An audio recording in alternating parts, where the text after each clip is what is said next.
Сонымен, құрметті жас дос, мен сізге моңғолдар тақырыбын жалғастырайын деп отырмын.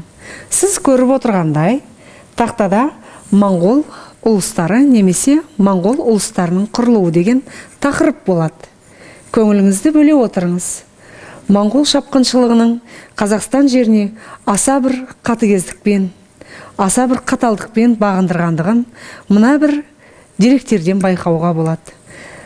Отырар қаласында қазба жұмыстарын жүргізген ғалымдар қаланың орталық бөлігіндегі бөлмелердің ішінен 20-30 адамның бас сүйегін табады.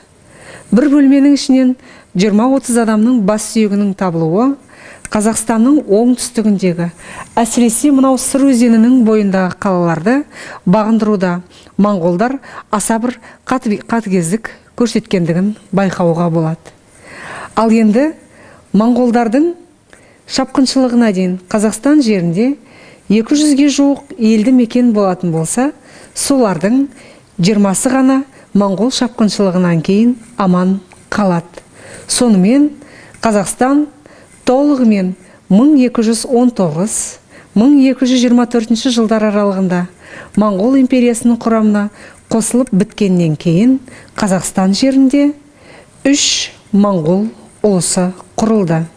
Құрметті жас дос, көңіліңізді бөле отырыңыз. Шыңғыс хан бүкіл жаулап алған жерлерін өзінің бәйбішесінен тараған, яғни Бөрте ханымнан тараған жерлерін 4 баласына бөліп береді.